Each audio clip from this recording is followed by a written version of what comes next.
Hey, real quick before the story starts, if you like lit reading, I've got something new you might enjoy. It's called New Tales Told, original short stories. Same voice, same vibe. Just search for New Tales Told right here in this podcast app. And just so you're not surprised, there may be some ads before the story. Sorry, we have to pay the bills.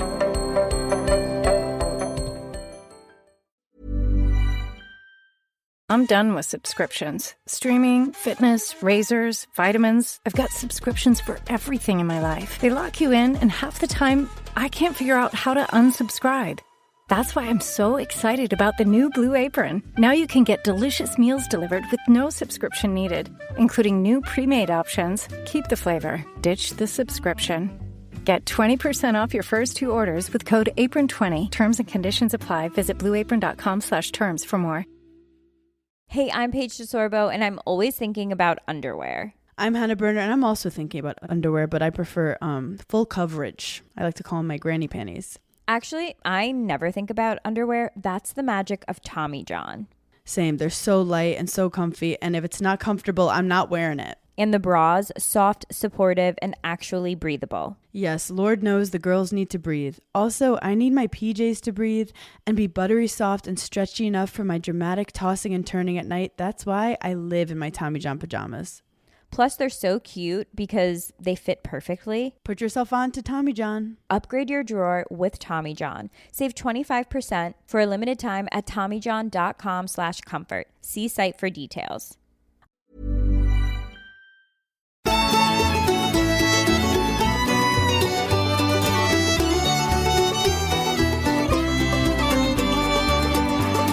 Welcome to Lit Reading.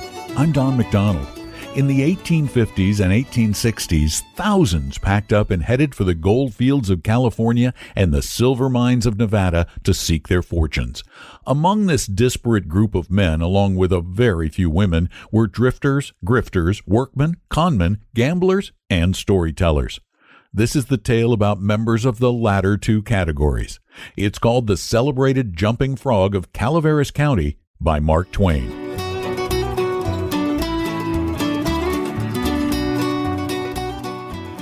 In compliance with the request of a friend of mine who wrote me from the East, I called on good-natured, garrulous old Simon Wheeler and inquired after my friend's friend, Leonidas W. Smiley, as requested to do, and hereunto append the result.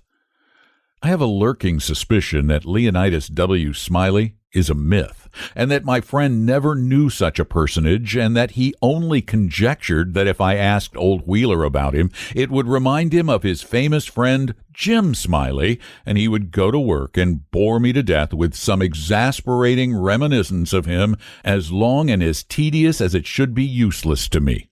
If that was the design, it succeeded. I found Simon Wheeler dozing comfortably by the barroom stove of the dilapidated tavern in the decayed mining camp of Angels, and I noticed that he was fat and bald-headed and had an expression of winning gentleness and simplicity upon his tranquil countenance. He roused up and gave me good day. I told him a friend had commissioned me to make some inquiries about a cherished companion of his boyhood named Leonidas W. Smiley. Reverend Leonidas W. Smiley, a young minister of the gospel who he had heard was at one time a resident of Angel's Camp. I added that if Mr. Wheeler could tell me anything about this Reverend Leonidas W. Smiley, I would feel under many obligations to him. Simon Wheeler backed me into a corner and blockaded me there with his chair, and then sat down and reeled off the monotonous narrative which follows this paragraph. He never smiled. He never frowned. He never changed his voice from the gentle flowing key to which he tuned his initial sentence. He never betrayed the slightest suspicion of enthusiasm, but all through the interminable narrative there ran a vein of impressive earnestness and sincerity, which showed me plainly that, so far from his imagining that there was anything ridiculous or funny about his story, he regarded it as a really important matter and admired its 2 heroes as men of transcendent genius in finesse. I let him go on in his own way and never interrupted him once. Reverend Leonidas Reverend Lee. Well, there was a feller here once by the name of Jim Smiley, in the winter of 49, or maybe it was the spring of 50. I don't recollect exactly somehow, though what makes me think it was one or the other is because I remember the big flume warn't finished when he first came to the camp. But anyway, he was the curiousest man about always betting on anything that turned up you ever see if he could get anybody to bet on the other side. And if he couldn't, he'd change sides. Anyway, what suited the other man would suit him anyway, just so he's got a bet he was satisfied. But still, he was lucky, uncommonly lucky. He most always come out winner. He was always ready and laying for a chance. There couldn't be no solitary thing mentioned but that feller'd offer to bet on it and take any side you please, as I was just telling you. If there was a horse race, you'd find him flush, or you'd find him busted at the end of it. If there was a dog fight, he'd bet on it. If there was a cat fight, he'd bet on it. If there was a chicken fight, he'd bet on it. Why, if there was two birds sitting on a fence, he would bet you which one would fly first. Or if there was a camp meeting, he would be there regular to bet on Parson Walker, which he judged to be the best exhorter about here. And he was, too, and a good man. If he even see a straddle bug start to go anywheres, he would bet you how long it would take him to get to wherever he was going to. And if you took him up, he would foller that straddle bug to Mexico, but he would find out where he was bound for and how long he was on the road. Lots of boys here has seen that Smiley and could tell you about him. Why, it never made no difference to him. He'd bet on anything. The dangdest feller. Parson Walker's wife laid very sick once for a good while, and it seemed as if they weren't going to save her.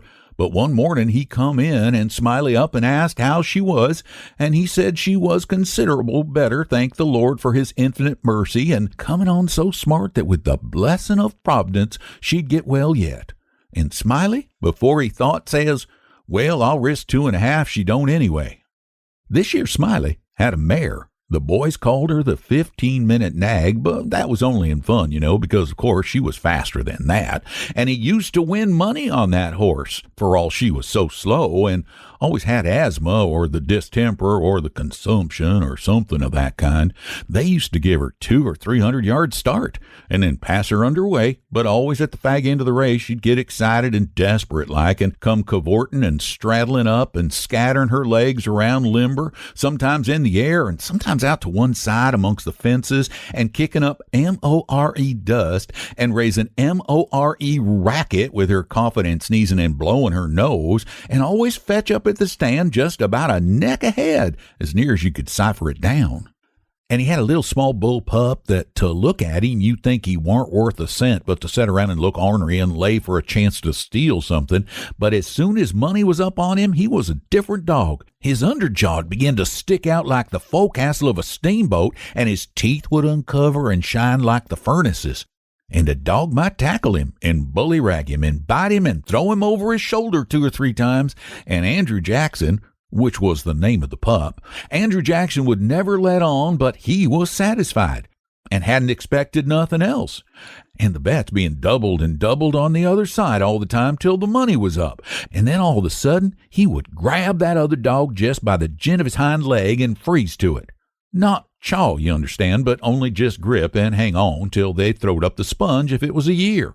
Smiley always come out winner on that pup till he harnessed a dog once that didn't have no hind legs, 'cause they'd been sawed off in a circular saw, and when the thing had gone along far enough and the money was all up and he'd come to make a snatch for his pet Holt, he see in a minute how he'd been imposed on and how the other dog had him in the door, so to speak, and he peered surprised, and then he looked sorter discouraged like and didn't try no more to win the fight, and so he got shucked out bad. He gave Smiley a look, much as to say his heart was broke, and it was his fault for putting up a dog that hadn't no hind legs for him to take holt of, which was his main dependence in a fight, and then he limped off a piece and laid down and died. It was a good pup, was that Andrew Jackson, and would have made a name for himself if he'd lived, for the stuff was in him, and he had genius. I know it because he hadn't had no opportunities to speak of, and it don't stand to reason that a dog could make such a fight as he could under them circumstances if he hadn't no talent. It always makes me feel sorry when I think of that last fight of his'n and the way it turned out. Well, this year Smiley had rat terriers and chicken cocks and tomcats and all of them kind of things, till you couldn't rest and you couldn't fetch nothing for him to bet on because he'd match you. He catched a frog one day and took him home and said he calculated to educate him, and so he never done nothing for 3 months but sit in his backyard and learn that frog to jump. And you bet he did learn him, too. He'd give him a little punch behind, and the next minute you see that frog whirling in the air like a donut, see him turn one somerset, or maybe a couple if he had a good start, and come down flat-footed and all right like a cat. He got him up so in the matter of catching flies and kept him in practice so constant that he'd nail a fly every time as far as he could see him. Smiley said all the frog wanted was education, and he could do most anything, and I believe him. Why, I seen Dan'l Webster down here on this floor. Dan'l Webster was the name of the frog, and sing out, "Flies, Dan'l, flies," and quicker than you could wink, he'd spring straight up and snake a fly off the counter there, and flop down on the floor again as solid as a gob of mud, and fall to scratching the side of his head with his hind foot, as indifferent as if he hadn't no idea he'd been doing any more than any frog might do. You never seen a frog so modest and straightforward as he was, for all he was so gifted. And when it come to fair and square jumping on a dead level, he could get over more ground at one straddle than any animal of his breed you ever see. Jumping on a dead level was his strong suit, you understand, and when it come to that, Smiley would ante up money on him as long as he had a red. Smiley was monstrous proud of his frog, and well he might be, for fellers that had traveled and been everywheres all said he laid over any frog that ever they see. Well, Smiley kept the beast in a little lattice box, and he used to fetch him down sometimes and lay for a bet. One day a feller, a stranger in the camp he was, come across him with his box and says, "What might be that you've got in the box?" And Smiley says, sort of indifferent like, "It might be a parrot, or it might be a canary, maybe, but it ain't. It's only just a frog." And the feller took it and looked at it careful and turned it round this way and that and says, "So 'tis. Well, what's he good for?" "Well," Smiley says, easy and careless, "he's good enough for one thing, I should judge. He can outjump any frog in Calaveras County." The feller took the box again and took another long, particular look and give it back to Smiley and says, very deliberate, "Well," he says, "I don't see no pints about that frog that's any better than any other frog." "Maybe you don't," Smiley says. "Maybe you understand frogs, and maybe you don't understand them. Maybe you've had experience, and maybe you ain't only an amateur, as it were. Anyways, I've got my opinion, and I'll risk $40 that he can outjump any frog in Calaveras County." And the feller studied a minute, and then he says, kinder sad like, "Well, I'm only a stranger here, and I ain't got no frog, but if I had a frog, I'd bet you." And then Smiley says, "That's all right. That's all right. If you hold my box for a minute, I'll go and get you a frog." And so the feller took the box and put up his $40 along with Smiley's and sat down to wait. So he sat there a good while thinking and thinking to himself, and then he got the frog out and prized his mouth open and took a teaspoon and filled him full of quail shot, filled him pretty near up to his chin, and set him on the floor. Smiley, he went to the swamp and slopped around in the mud for a long time, and finally he catched a frog and fetched him in and gave him to this feller and says, "Now, if you're ready, set him alongside of Dan'l with his forepaws just even with Dan'l's, and I'll give the word." Then he says, "1, 2, 3, get." And him and the feller touched up the frogs from behind, and the new frog hopped off lively, but Dan'l didn't give a heave and histed up his shoulders so, like a Frenchman, but it warn't no use. He couldn't budge. He was planted as solid as a church, and he couldn't no more stir than if he was anchored out.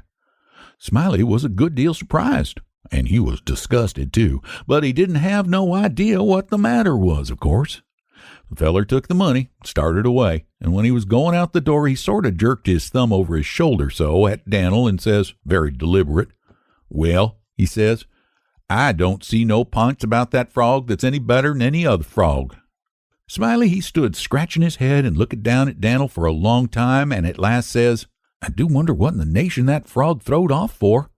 I wonder if there ain't something the matter with him. He 'pears to look mighty baggy somehow." And he catched up Dan'l by the nape of his neck and hefted him and says, "Why, blame my cats if he don't weigh 5 pounds, and turned him upside down, and he belched out a double handful of shot. And then he see how it was, and he was the maddest man. He set the frog down and took off after that feller, but he never catched him. And here Simon Wheeler heard his name called from the front yard and got up to see what was wanted. And turning to me as he moved away, he said, "Just sit where you are, stranger, and rest easy. I ain't going to be more than a second." But, by your leave, I did not think a continuation of the history of the enterprising vagabond Jim Smiley would likely to afford me much information concerning the Reverend Leonidas W. Smiley, and so I started away. At the door, I met the sociable Wheeler returning, and he buttonholed me and recommenced. "Well, this year Smiley had a yaller one-eyed cow that didn't have no tail, only just a short stump like a banana and—" However, lacking both time and inclination, I did not wait to hear about the afflicted cow, but took my leave.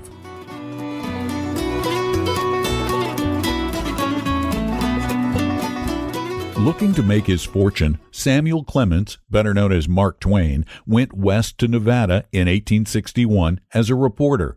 In 1864, he continued his journalistic work in San Francisco while penning his first successful story about a camp gambler and his jumping frog. The celebrated Jumping Frog of Calaveras County was published in 1865 by the Saturday Press and brought Twain's extraordinary storytelling talents to the attention of the public for the first time. Thanks for listening to Lit Reading. I really appreciate it. It's fun to tell you these stories, and I hope you like them. If you do, please tell a friend, 2, 20, 1,000, I don't know, however many. And also, subscribe to this podcast on your favorite podcasting service. It really helps get it out to more people. As a matter of fact, last week, for the very first time, we broke into the top 200 literature podcasts on iTunes/Apple Podcasts. Plus, if you really like what you hear, I love it when you leave a review. Thanks again for listening. I'm Don McDonald.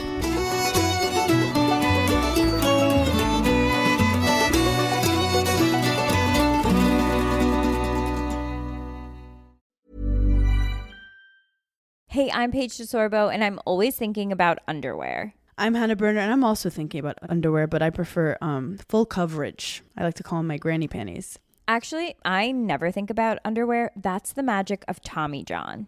Same. They're so light and so comfy, and if it's not comfortable, I'm not wearing it. And the bras, soft, supportive, and actually breathable. Yes, Lord knows the girls need to breathe. Also, I need my PJs to breathe and be buttery soft and stretchy enough for my dramatic tossing and turning at night. That's why I live in my Tommy John pajamas. Plus, they're so cute because they fit perfectly. Put yourself on to Tommy John. Upgrade your drawer with Tommy John. Save 25% for a limited time at TommyJohn.com/comfort. See site for details. This episode is brought to you by Progressive Insurance. Do you ever think about switching insurance companies to see if you could save some cash? Progressive makes it easy to see if you could save when you bundle your home and auto policies. Try it at Progressive.com. Progressive Casualty Insurance Company and Affiliates. Potential savings will vary. Not available in all states. Big news! Wayfair's Black Friday sale is here. Early. Right now at Wayfair, get up to 70% off everything you need for the season ahead. Save on kitchen and dining, bedroom furniture and mattresses, holiday decor, and way more. Now is the time to score big, from seasonal finds to favorites you'll use all year long. Plus, with Wayfair, enjoy fast and easy shipping with delivery in time for the holidays. Save up to 70% off early Black Friday deals. Shop now at Wayfair.com. Wayfair, every style, every home. Thanks for listening all the way to the end. You're officially a story finisher, and I appreciate that more than you know. If you're curious what else I'm up to, check out one of my other podcasts, New Tales Told. It's brand new, original short fiction written and narrated by me. Just search New Tales Told in this app. And thanks so much for listening to Lit Reading, now part of the Storyverses channel at storyverses.com.